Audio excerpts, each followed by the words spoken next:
¿Cómo definir la felicidad? ¿Existe alguna manera de encontrarla en este mundo? ¿Cuál es la opinión de Dios acerca de cómo encontrar la felicidad?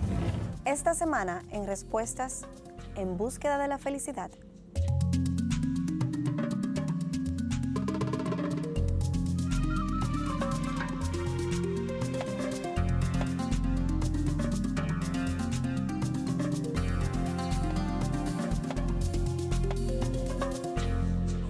¿Qué tal, amigos? Bienvenidos a una entrega más de Respuestas. En el programa anterior estuvimos conversando acerca de los ídolos de nuestro corazón, de cómo se formaban y de cómo destruirlos. Hoy continuamos con nuestra serie Destruyendo los ídolos del corazón, nuestro programa de hoy, En búsqueda de la felicidad. ¿Cómo estás, Miguel? Bienvenido. Muy bien, y yo creo que este va a ser un buen programa, precisamente para que mucha gente identifique la manera errónea como ha estado buscando esa felicidad y cómo realmente encontrarla de la mejor manera. Así es, y si analizamos bien las cosas, el motor que lleva al ser humano a depositar sus expectativas y su confianza en algo o en un ideal es precisamente la búsqueda de la felicidad, que termina entonces tras esa búsqueda creando ídolos dentro de su corazón que muchas veces ni siquiera se percata de ellos. Sí, yo creo que en esencia lo que ocurre es que el ser humano no conoce a Dios y él llega a este mundo, a esta vida, sin conocer a Dios precisamente, y se lanza detrás de esa búsqueda. Y luego entonces cuando él percibe que algo le puede proporcionar esa felicidad, él convierte ese algo en su ídolo y está dispuesto a pagar el precio que sea para conseguir eso que él entiende va eventualmente a proporcionarle lo que él ha estado buscando. Y entonces esa es la razón por la que el ídolo puede ser un ideal, una persona, una cosa, un proyecto, un plan, tu trabajo, porque es ese algo que tú piensas que te va a proporcionar la felicidad que tú andas buscando. Y lamentablemente eso comienza muy temprano en la niñez incluso. En preparación para el programa quise buscar la definición de lo que es la palabra felicidad y me encontré con que es un estado de ánimo caracterizado por dotar a la personalidad de quien la posee de un enfoque del medio positivo. Es definida como una condición interna de satisfacción y alegría. ¿Qué piensas de esta definición? Bueno, yo creo que es más fácil ponerse de acuerdo en cuanto a lo que es, porque ahí habla de un estado interno de satisfacción y yo creo que muchos pudiéramos estar de acuerdo con eso. La dificultad está cuando tú comienzas a explorar las vías a través de las cuales tú vas a encontrar a esa felicidad. Y la Biblia misma no está en contra de la búsqueda de la felicidad. El problema que la Biblia va a señalar es la manera errónea, pecaminosa, ofensiva para Dios, como el hombre se ha lanzado a buscar de esa felicidad. Lo cierto es que la Biblia no se enfoca tanto en lo que es la felicidad del hombre, sino que hace un énfasis mayor en lo que es la palabra gozo, porque la felicidad es más bien algo que tú experimentas y que está muchas veces relacionado a cosas externas que a ti te ocurren, que tú adquieres, que te pasan. El gozo es más un estado interno que tú experimentas y que tiene que ver más con tu relación con Dios, independientemente de las circunstancias que a ti te están rodeando. De manera que esa es la razón por la que la Biblia hace más énfasis en el gozo que en la felicidad. Así es, y eso que me acabas de decir pude comprobarlo a través de un ejercicio muy sencillo, una Biblia electrónica. Puse la palabra felicidad y esta búsqueda arrojó dos resultados, en contraposición con la palabra gozo, que arrojó 124 resultados, lo cual nos deja claro que Dios está más interesado en nuestro gozo que en la felicidad. Así es. Bueno, la realidad es esa. Nosotros sabemos que una de las razones de la infelicidad del hombre es la búsqueda de su felicidad. Porque ¿qué es lo que ocurre? Él hace un ejercicio mental y determina que esto que él quiere alcanzar es lo que le va a producir felicidad. Se lanza detrás de eso. Cuando lo alcanza, se da cuenta que eso no le produjo lo que él andaba buscando. Entonces es esa búsqueda de la felicidad que se convierte en su propia infelicidad, como tú puedes ver. Porque eso que tú encuentras en este mundo y eso material no puede calmar el dolor profundo interno que tú has llevado por años porque no está a nivel de tu superficie. La búsqueda de la felicidad es tan vieja como el hombre mismo, creo que hemos aludido a eso, y el hedonismo, por ejemplo, como filosofía, fue parte de la cultura griega, varios cientos de años antes de que Cristo viniera, y para ellos la felicidad era la meta de la vida, y sin embargo nadie en Grecia pudo alcanzarla. Tú tienes en el mundo más reciente personas como Marilyn Monroe. Marilyn Monroe fue alguien que tuvo todo lo que tú pudieras pensar, pudiera producirle al hombre felicidad, según el hombre lo entiende: dinero, fama, poder, sensualidad. La gente la quería, la buscaba, y sin embargo terminó suicidándose. Y hoy en día en los campos universitarios todavía esa continúa siendo una causa importante de muerte. Lo que en esencia lo que la gente quiere ser es aceptado, sentirse amado. Esa es la realidad, y sentir que su vida cuenta. Y cuando ellos comienzan a descubrir o a pensar que estar vivo o estar muerto no causa ninguna diferencia, entonces ellos quieren terminar su vida. Ese es el problema. Y cuando hablas de la búsqueda o la necesidad de sentirse amado y la necesidad de ese amor, es algo que el movimiento hippie popularizó en su momento, y ellos hablaban de que todo lo que necesitamos es amor. Claro, la realidad es que eso no es todo lo que tú necesitas. El amor no lo es todo, aunque es algo importante para el ser humano. Tú necesitas una dosis igualmente importante de lo que es verdad, una dosis igualmente importante de lo que es disciplina. Eso por un lado. Yo creo que nosotros tenemos, por otro lado, una gran dificultad en entender lo que es amor. Y para muchos el amor es una emoción, es un sentimiento, algo que yo experimento cuando alguien me atrae. Para otros es tener relaciones sexuales. Y el amor puede implicar esas cosas, pero no es esas cosas. Yo creo que nosotros necesitamos profundizar en ese entendimiento. Tú hablas de que el amor es una de las grandes necesidades del hombre, pero ¿por qué tú piensas que el hombre necesita sentirse amado? ¿De dónde surge esta necesidad? Bueno, piensa en lo opuesto de lo que es sentirme amado, es sentirme rechazado, sentirme no aceptado. Eso no es un sentimiento cómodo para nadie, eso es vivir como dentro de un infierno si tú sabes que tú no eres aceptado por nadie. Y por tanto, entonces, esa otra contrapartida que sería sentirme amado es importante para el individuo. Pero por otro lado, tú necesitas sentirte amado o amada para sentirte seguro. Yo puedo oír, tolerar, aceptar muchas cosas de una persona si yo sé que esa persona me ama, tiene el mejor interés para mí. Pero si yo no sé eso, yo no voy a aceptar muchas cosas de esa persona porque son hirientes o creo que me van a hacer daño. De manera que hay básicamente dos cosas que el ser humano quiere en el amor. Quiere sentirse aceptado y quiere sentirse seguro. Y yo creo que eso es lo que hace que él lo busque con tanta vehemencia.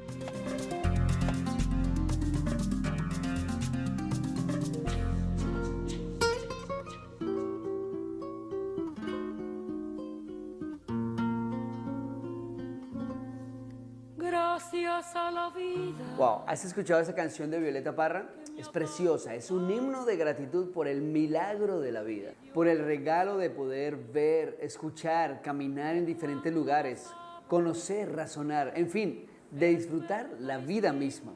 Muchas veces no valoramos estas cosas, solo las damos por sentadas, pero estas letras revelan un corazón agradecido que satisfecho las canta.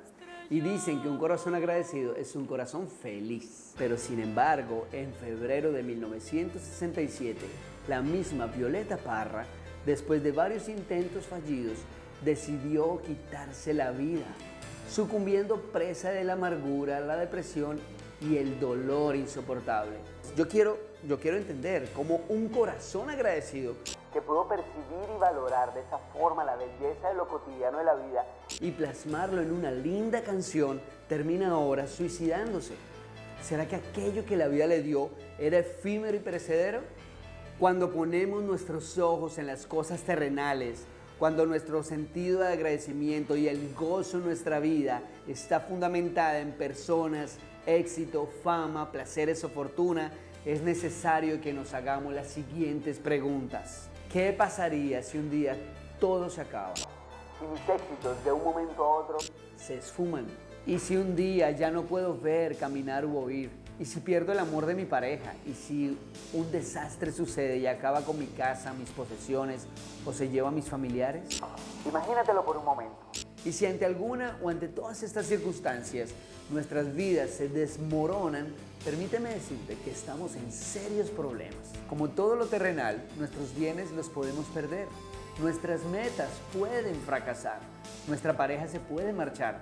La gente nos puede defraudar. Si observas un poco, te darás cuenta que la canción da gracias a la vida, impersonal y transitoria, que hoy puede traer un paquete de dicha y mañana un paquete de dolor. Si nos enfocamos en la vida misma, inestable y frágil, tarde o temprano caeremos. Pero en cambio, si nos enfocamos en vivir una vida para darle gracias al Creador de la vida, Si nos enfocamos en vivir vidas agradecidas con aquel que dice que su voluntad es buena, agradable y perfecta, si enfocamos nuestras vidas en vivir acorde al plan del único perfecto, de aquel que todo lo sabe, nuestra esperanza estará cimentada en algo más allá de lo terrenal. No le des gracias a la vida por lo tanto que te ha dado. Mejor dale gracias a Dios por el plan que orquestó para tu vida. Ámalo con todas tus fuerzas. Dale gracias a Dios porque para los que le aman, todas las cosas cooperan para bien. Ojo, esto es, para los que son llamados conforme a su propósito. Gracias Dios por haberme escogido, porque por gracia me salvaste. Ayúdame a siempre estar contigo agradecido. Hasta la próxima. En paralelo.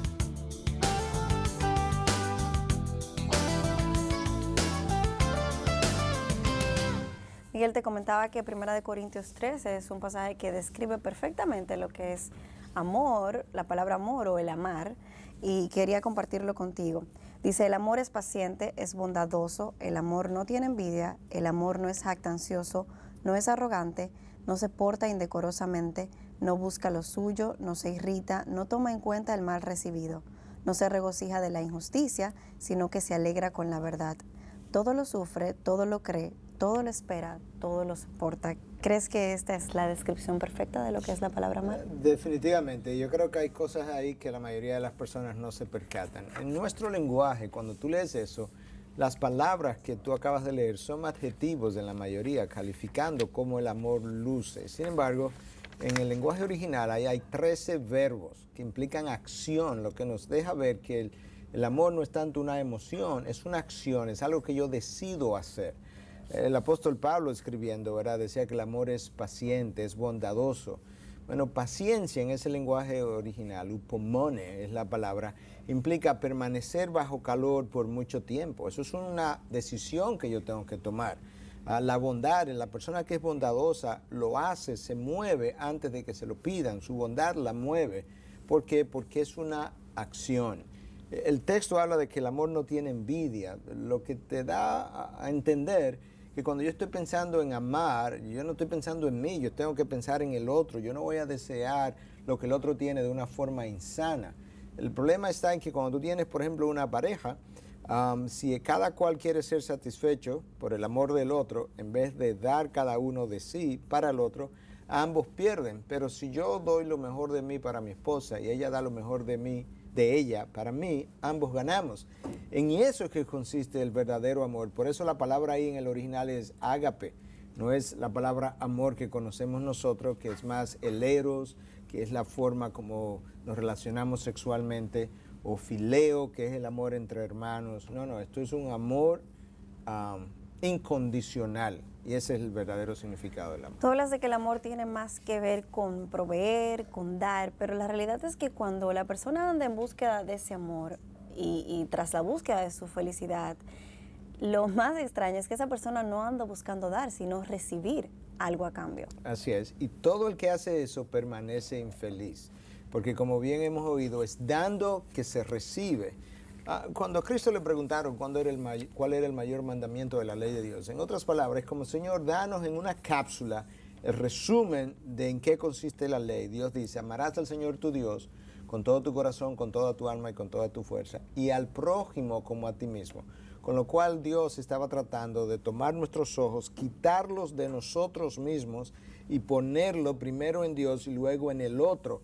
Y en eso consiste el encuentro de la verdadera felicidad.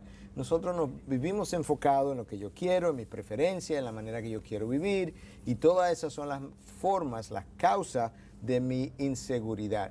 Solamente Dios te puede proporcionar lo que tú necesitas. Y eso es lo que llevó a C.S. Lewis, a esa gran mente cristiana de años recientes, a decir que si hay algo en ti, algún deseo en ti, que ninguna experiencia de este mundo puede satisfacer, la explicación más probable es que tú fuiste creado, hecho para otro mundo, el mundo de Dios, el reino de los cielos. Ahí está la clave de nuestra felicidad. ¿Tú crees que el ser humano solamente está en la necesidad de de dar amor o también está en la necesidad de recibir amor? Claro que tenemos necesidad de recibirlo, pero la forma de recibirlo es dándolo. Yo comienzo a amarte, lo estoy dando. Y cuando tú te sientes llena, ahora tú comienzas a darme de lo que tú misma has recibido. Nadie puede dar lo que no tiene. Y por eso es que la palabra define a Dios como Dios es amor. Dios te da el amor que solamente Él tiene, con el cual tú puedes dar. Pero en una pareja, en una relación de amigos, cuando tú comienzas a amar al otro, ese otro te va a amar en retorno. De manera que sí, que el amor implica un dar en ambas direcciones, pero tú necesitas dar de ti para recibir lo que tú quieres tener. ¿Y tú no crees que eso como que se convierte entonces en un círculo vicioso? Porque de repente estamos, tras esa búsqueda de la felicidad, buscando amor, pero no estamos dando amor, estamos tratando de recibir a cambio y entonces no encontramos lo que andamos buscando. Claro, porque eso ya no implicaría un amor incondicional. Ese amor, como lo planteas, es un amor condicionado a mi felicidad. Y estamos hablando de que tú tienes que amar incondicionalmente, independientemente de los resultados. Y de hecho, cuando Dios deposita ese amor en ti, en tu relación con Él, por eso el primer mandamiento es amarás al Señor tu Dios, lo natural es que tú quieras dar de ese amor recibido. Y lo das porque la copa se llena y comienza a rebosar. Y tú das de una manera natural. Ya no depende de lo que quiero recibir. Es que cuando tú das, el resultado natural es que recibes. Pero el que verdaderamente ama, da sin esperar necesariamente que se le retorne, pero se le va a retornar. Eso es lo curioso de la ecuación. Sí. Miguel, continuando con donde iniciamos, que es precisamente la creación de los ídolos, ¿cómo a través de esa búsqueda del amor nosotros vamos entonces creando ídolos? Bueno, es que el amor, tú piensas que esto es lo que te va a proporcionar la satisfacción o te va a proporcionar, en este caso una persona, es lo que te va a proporcionar el amor que tú andabas buscando, que estabas deseando. Entonces, en ocasiones, personas tienen hijos, pensando que esos hijos le van a proporcionar ese amor que anda buscando. Y lo hacen de una manera egoísta. Incluso hoy en día, tú te encuentras con personas que no están casadas, que quieren inseminarse artificialmente y tener un hijo, a pesar de que aún la psicología secular ha demostrado que la mejor manera de criar un hijo es con un padre y una madre. Pero no les importa. ¿Sabe por qué? Porque tiene que ver conmigo, mi amor egoísta. Otros entonces hacen del esposo un ídolo porque piensa que ese esposo, esa esposa le va a proporcionar el amor que andan buscando. Y así nosotros vamos caminando por el camino de la vida. Déjame devolver un momento para que veamos un ejemplo bíblico muy bueno. Raquel, la esposa de Jacob, en el libro del Génesis, quería hijo. En un momento dado le dice a su esposo Jacob, dame hijos o me muero. Y ella tuvo un hijo. Bueno, pues tan pronto tuvo un hijo, ella quería otro hijo. Y en la búsqueda del segundo hijo, en la labor de parto, se murió. Ella convirtió la búsqueda de los hijos en una idolatría y su idolatría por los hijos la mató. ¿Te das cuenta hasta dónde nosotros podemos tergiversar estas cosas en nuestras búsquedas? Miguel, te comentaba que qué curioso que el hombre a través de todas sus etapas va creando ídolos y esa relación directa entre la búsqueda de la felicidad y la creación de mis ídolos. Y recordaba que cuando un niño, por ejemplo, está en su etapa escolar, generalmente idolatra a sus padres o a sus maestros. Luego ya en la universidad tú puedes hacer de tu carrera un ídolo. A nivel profesional puedes hacer de tu profesión o de tu ocupación un ídolo. Y cuando tú te vas al matrimonio puedes idolatrar a tu esposo o a tu esposa o puedes idolatrar a tus hijos, que es algo muy común. Entonces vemos que a lo largo de nuestra vida estamos siempre idolatrando a algo o a alguien. Sí, lo que ocurre en esas etapas es que tú creas en tu mente una idea de que esto, X cosa, cuando yo logre eso, yo voy a ser feliz. Cuando lo logras, descubre que no eres feliz. Entonces te lanza detrás de una nueva búsqueda de esa felicidad, que es lo que caracteriza al hombre. Él anda buscando algo, ese hombre anda buscando algo, que él no sabe lo que es, pero él anda buscando ese sentido de satisfacción. Entonces, algunos piensan que ese sentido de satisfacción se lo van a producir los logros, y eso se le lanzan detrás de una realización personal. Otros piensan que lo que necesitan para sentirse satisfechos es seguridad.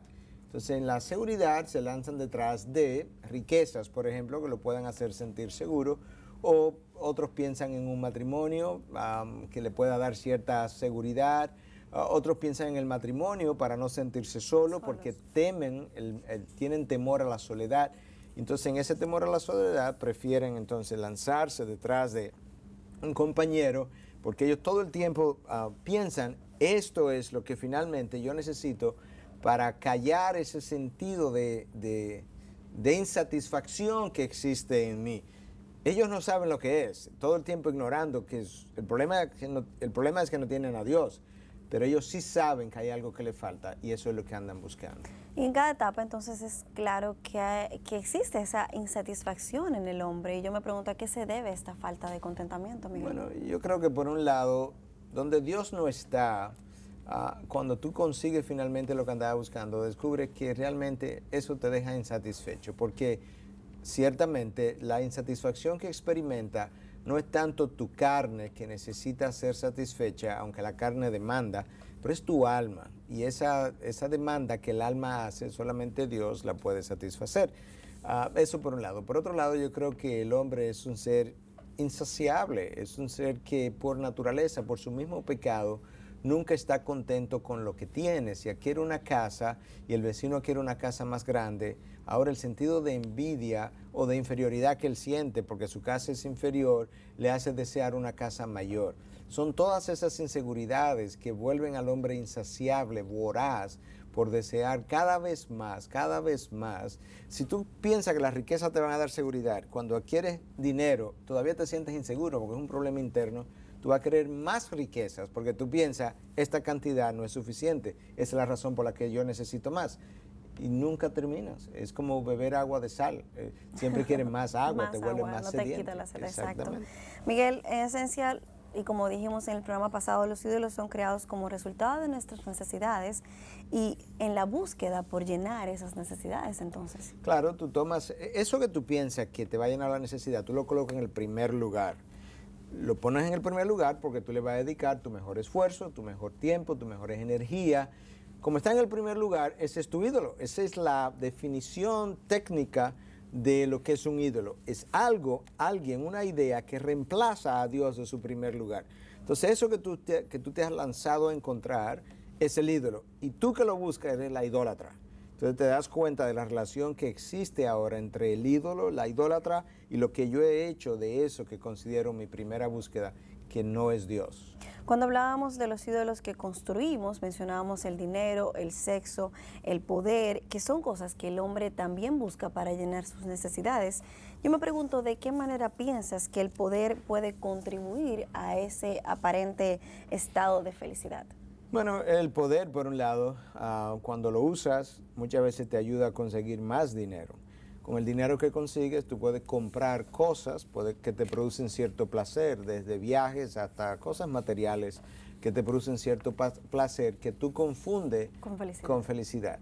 Por otro lado, el poder te lleva a tener más control sobre personas, sobre situaciones, sobre circunstancias, y tú de nuevo confundes ese control y una seguridad efímera con felicidad. Pero de nuevo descubre eventualmente que nada de eso realmente era lo que tú pensabas, y esa es la razón por la que mucha gente termina quitándose la vida, porque han concluido, ya tuve esto, ya tuve aquello, no conseguí satisfacción a nivel de mi alma, pues mejor me voy de este mundo. Y si nos ponemos a pensar, el poder no solamente puede llevarnos a conseguir dinero, sino placer, y muchas veces placer de una manera inadecuada. Claro, bueno, ese es el problema, que el dinero compra ese sexo muchas veces, y yo pienso que ese sexo, esa relación sexual me va a entregar, me va a devolver lo que me prometió. Y eso es uno de los problemas, que no importa si es dinero, sexo, placer, siempre promete más de lo que me puede entregar.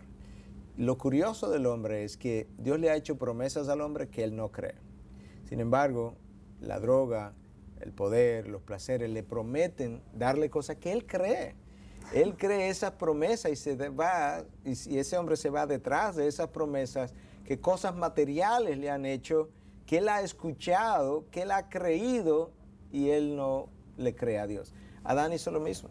A Adán Dios le entrega toda la creación para que la ministre. Solamente le dice a Adán, de ese árbol, yo solamente quiero que no comas de ese árbol, el resto lo tiene. Y Satanás se le ingenió para hacer una promesa. La promesa es que si come de esto, será como Dios.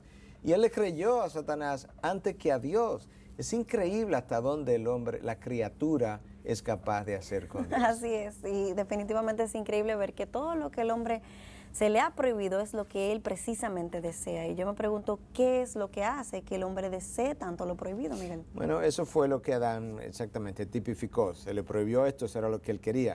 Es que el hombre, la criatura, lamentablemente, y sobre todo el ser humano, es voluntarioso. Él quiere ser soberano sobre su vida. Él no quiere que nadie le haga prohibiciones. Él no quiere que nadie le haga imposiciones. Y tú y yo hemos visto niños de 2 y 3 años decirle a sus padres, tú no me mandas. A esa edad han aprendido a decir esa frase primero que otras frases. Aprenden a veces a decir eso antes de te quiero mucho. ¿Por qué? Porque esa es su naturaleza. Y por tanto, la palabra de Dios dice que la ley produce ira, porque la ley me restringe, pero es la pecaminosidad que está en mí, que la ley está tratando de restringirme, porque está tratando de evitarme las consecuencias. Y cuando yo violo la ley y sufro las consecuencias, descubrí por qué la ley estaba tratando de restringirme eso en el primer lugar. Te das cuenta de cómo Y es sorprendente, Miguel, ver cómo el hombre está dispuesto a llegar hasta donde sea con el propósito de encontrar esa felicidad y hasta el punto de perder su familia, de perder su trabajo, porque está como que ensimismado en esa búsqueda de la felicidad. Sí, de perder su salud. Yo conocí un ejecutivo que en una noche tuvo una rabieta con su esposo y en medio de la rabieta, sintiéndose mal, él quería sentirse liberado, no quería seguir sintiendo esa amargura y fue y tuvo una relación sexual con una prostituta y obtuvo SIDA. Yo mismo vi ese paciente. En una noche arriesgó su vida simplemente en medio de una ira y el deseo de sentirse mejor esa noche. ¿Te das cuenta hasta dónde son? Con razón, Miguel, el hombre, el Salomón en el libro de Eclesiastés habla de que vanidad de vanidades, todo es vanidad. ¿Por qué no hablamos más un poco acerca de este personaje y de lo que esta búsqueda de la felicidad produjo en él? ¿Cuál fue su conclusión acerca de esto? Yo creo que Salomón, que fue un hombre sabio, muestra típicamente cómo esa sabiduría apartada de Dios tampoco produce los resultados adecuados.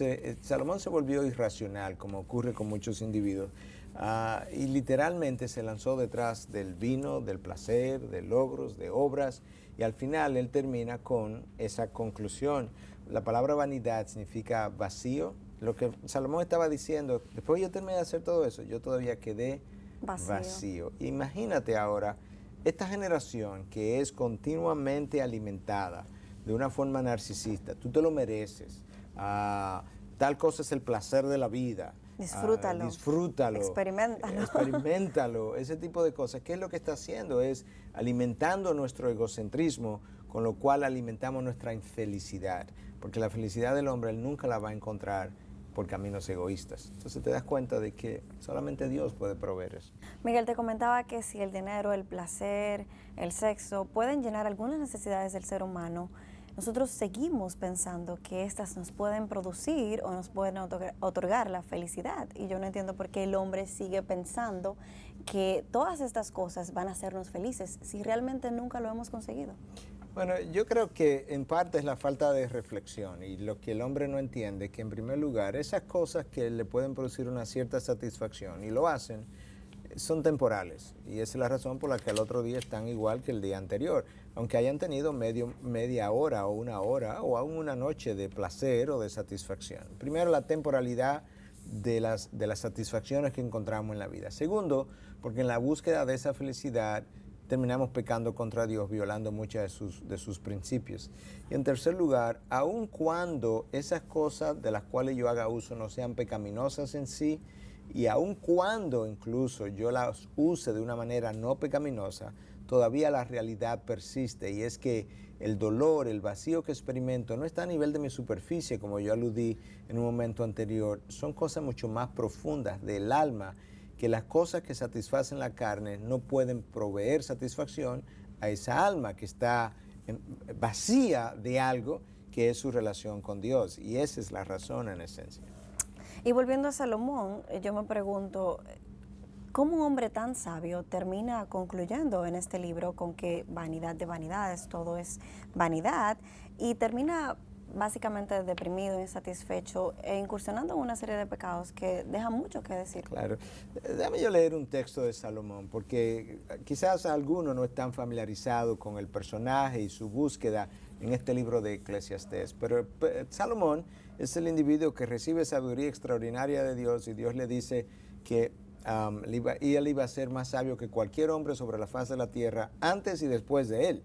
Y les da todas las riquezas y no habría ningún hombre más rico que él ni antes ni después de él. De manera que él tenía la sabiduría y las riquezas. Porque en ese momento él había pedido a Dios sabiduría y no le pidió riqueza. Y Dios le dice, porque me has pedido sabiduría para guiar a mi pueblo, te voy a dar ambas cosas. Y este es el hombre que termina de esta manera. Dice Eclesiastés 2, versículo 1 hasta el 5.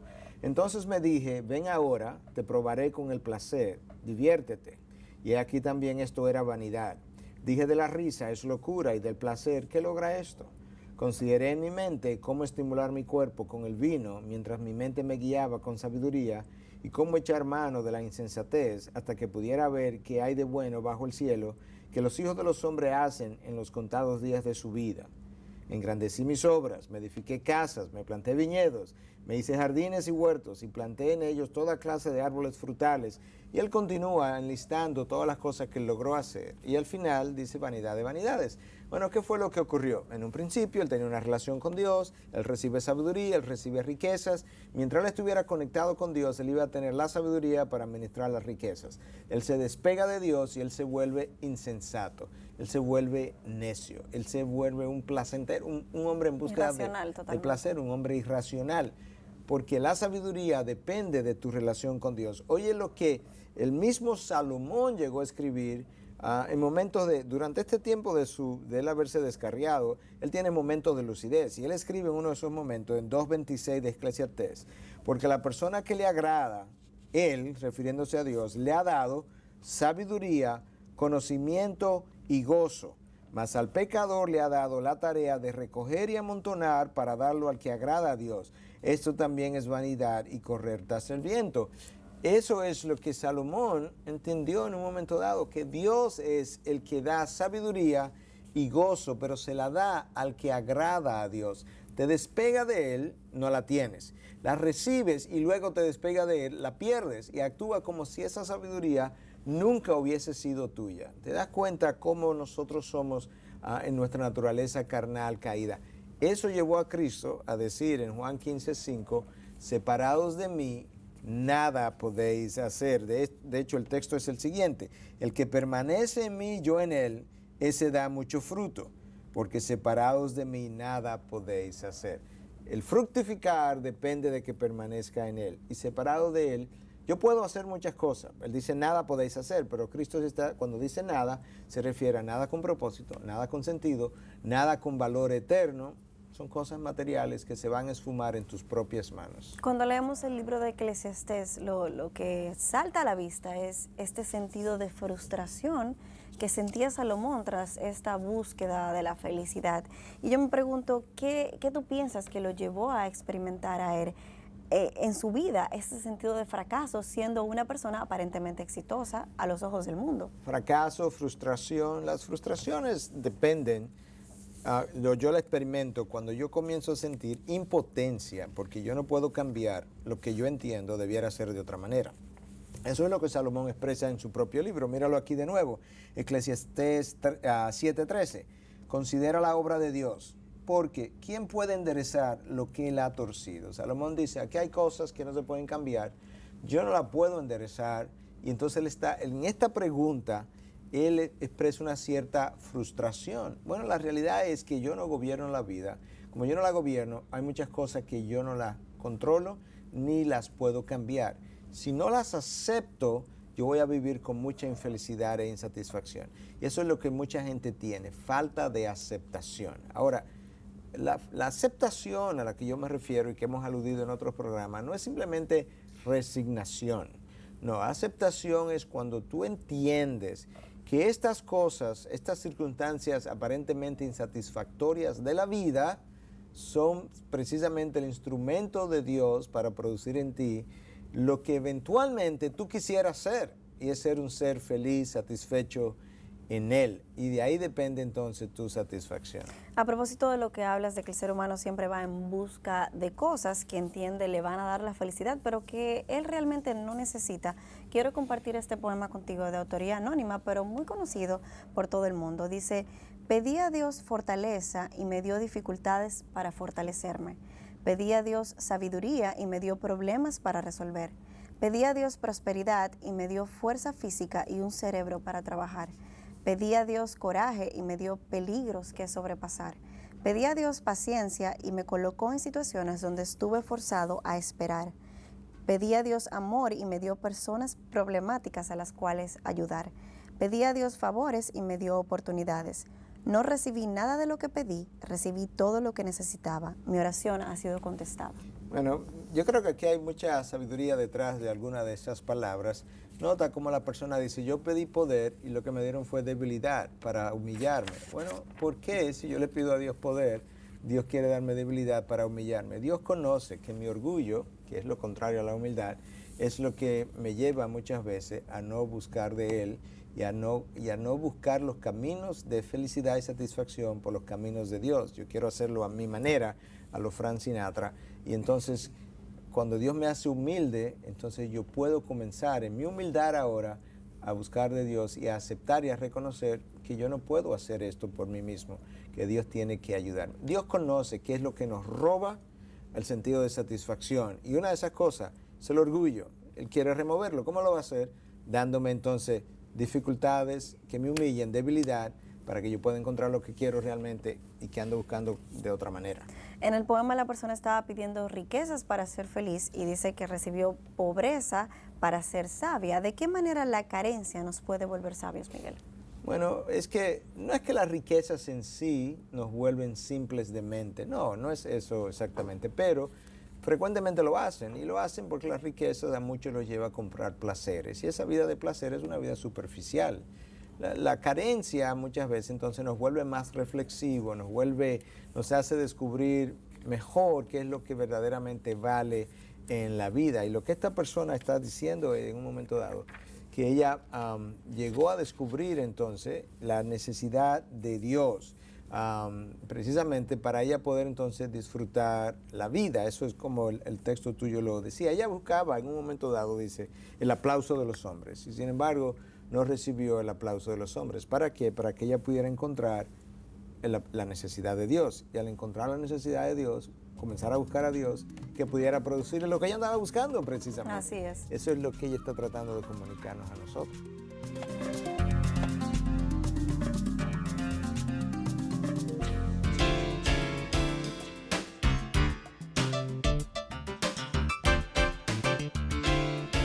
Hablando en este programa acerca de la búsqueda de la felicidad, consideré que pudiéramos recomendar a aquellos que nos siguen semana tras semana un par de libros que le va a ayudar a entender mejor este tema.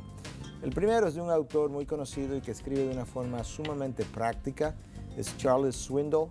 Él publicó hace unos años atrás, de hecho quizás 20 años atrás, un libro conocido en inglés como Living on the Ragged Edge, y que ha sido traducido al español o ha sido publicado al español con este otro título, Diario de un viajero desesperado.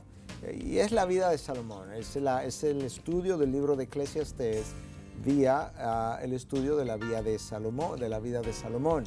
Un hombre sabio, un hombre rico, un hombre que tuvo una relación con Dios, perdió la relación con Dios, perdió su sabiduría e hizo mal uso de las riquezas.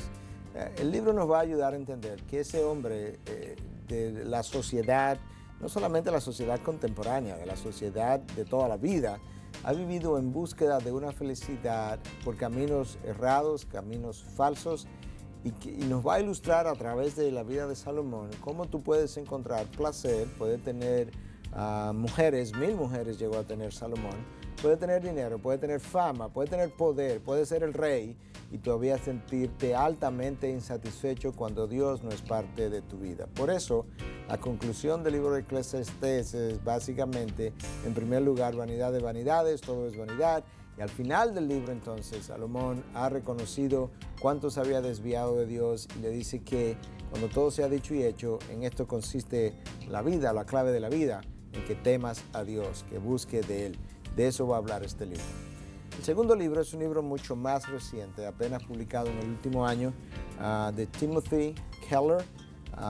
Keller es el pastor de la primera iglesia presbiteriana de Manhattan y es alguien que es muy conocido hoy en día. Y él acaba de publicar un libro que lamentablemente aún no ha sido traducido al español, pero en inglés se conoce con el nombre de Counterfeit Gods o Dioses Falsos.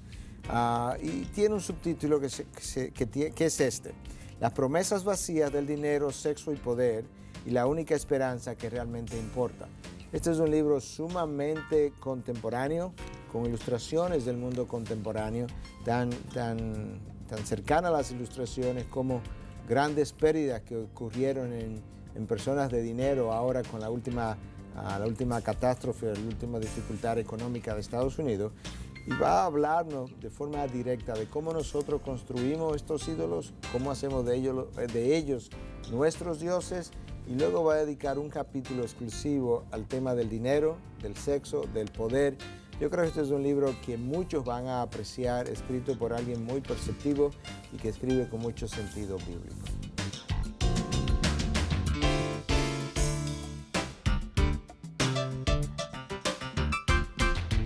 Miguel, ¿por qué piensas que muchas veces nos enfocamos a vivir nuestras vidas en función de lo que tenemos o de lo que vayamos a poseer? Bueno, recuerda lo que acabamos de mencionar acerca de esta oración que tú acabas de citar en el bloque anterior, que tenía un poema anónimo. La realidad es que mucha gente que anda caminando por la vida como vivos, andan realmente como muertos, como una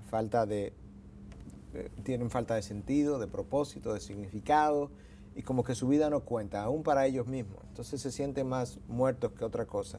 En el poema que leímos, para seguir haciendo referencia, la persona le fue dada vitalidad, sabiduría, para que ella pudiera disfrutar de las cosas de la vida santamente. Cuando tú no tienes esa vitalidad, cuando tú no tienes esa sabiduría, tú haces uso erróneo, pecaminoso de las cosas mismas que Dios te da. Entonces el hombre tiene una búsqueda equivocada de cosas. Dios conoce qué es lo que el hombre realmente necesita. En el poema la persona terminaba diciendo que a pesar de ella no pidió nada, ella no recibió nada de lo que pidió, pero recibió todo lo que ella necesitaba. Dios conoce esas cosas, entonces cuando Dios conoce eso, Él me da lo que yo necesito. Es como la oración jocosa de este niño que le escribe una carta a Dios y le dice a Dios: gracias por mi hermanito, pero realmente lo que yo te pedí fue un perrito. Lo que ese niño, suponte que esa historia fuera real, lo que necesitaba era compañía probablemente. Y ella piensa que el perrito sería la mejor compañía. Dios sabe que la mejor compañía de un ser humano es otro ser humano. Así es. Y le dio lo que ella necesitaba. Así somos nosotros como adultos también. Miguel, el cristianismo no es la única religión que postula que la felicidad del hombre está en sí mismo, que está en sí mismo. Hay otras religiones como el budismo que también plantea lo mismo, que el hombre va a encontrar su felicidad haciendo esa introspección de que ellos hablan. Entonces yo me pregunto, ¿cuál será la diferencia entre una religión y otra? Bueno, el común denominador entre el cristianismo y el budismo no es tanto en que la felicidad del hombre está en él, sino que la felicidad del hombre no está afuera del hombre. Ahora, donde divergen el cristianismo grandemente, enormemente el cristianismo y el budismo, es que el budismo plantea que la felicidad de ese hombre está dentro de él cuando él descubre sus deseos egoístas y que lo que el hombre tiene que hacer es deshacerse de esos deseos egoístas. Bueno, la introspección de que el budismo habla y la meditación pudiera ayudarle al hombre a descubrir esos deseos egoístas. Lo que él no tiene es la habilidad de deshacerse de ellos. De destruirlos. De destruirlos. Entonces la felicidad del hombre ya no está dentro de ellos, como el budista plantea, sino por encima de ellos, que es en la persona de Dios. Es ese Dios que nos da una perspectiva correcta de la vida. Similar a esto, cuando el hombre que dijo en una ocasión: me quejé de que no tenía zapatos hasta que vi a alguien que no tenía pies. Entonces ese cambio de perspectiva, que no le produjo los zapatos que él no tenía, pero sí le cambió la visión de la vida, es la que Dios nos da entonces para nosotros vivir la vida de una forma más satisfactoria, más plena, con mayor contentamiento y verdaderamente con gozo. ¿Tú crees que la infelicidad del hombre entonces tiene que ver con esas falsas expectativas de la vida con las que él vive? Claro, yo creo que el hombre tiene expectativas irreales de la vida.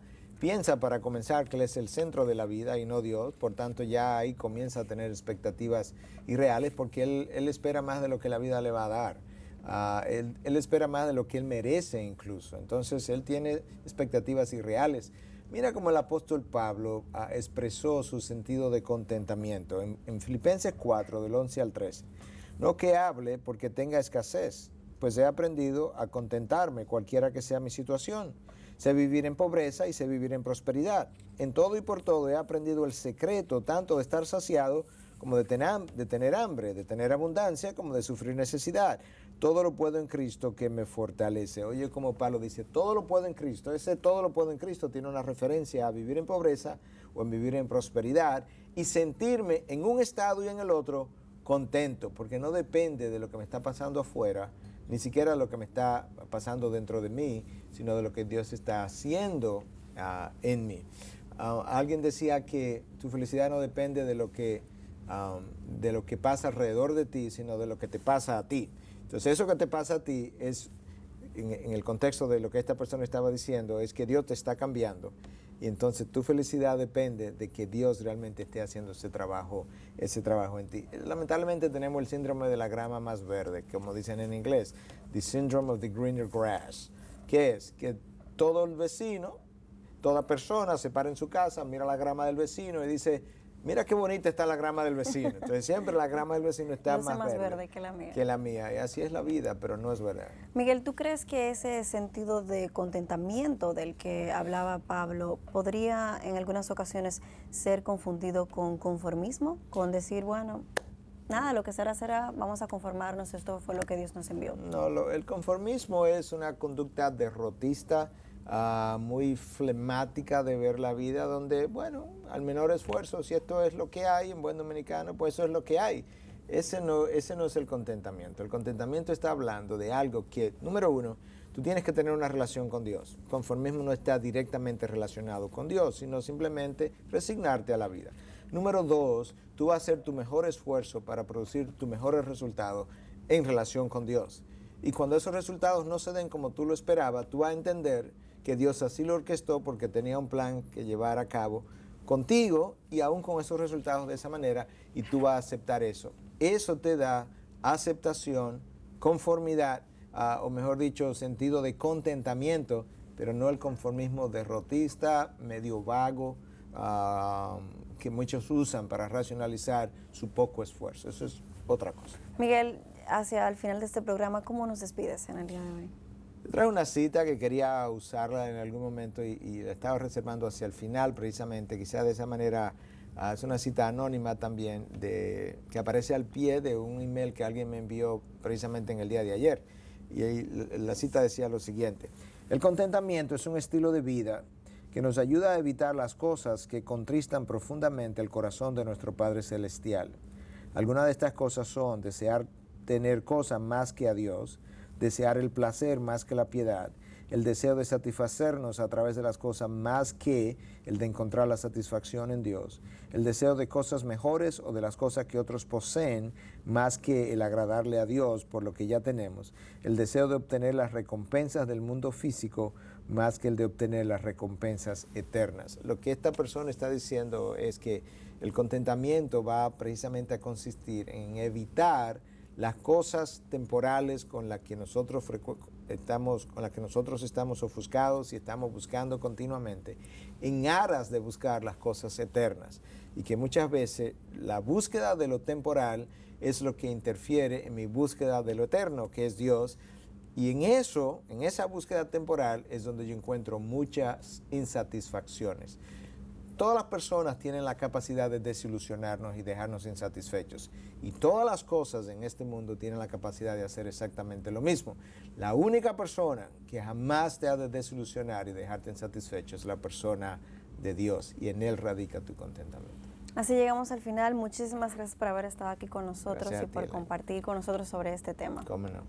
A ustedes, amigos televidentes, les recordamos que puede visitar nuestra página en internet, la dirección integridadysabiduría.org.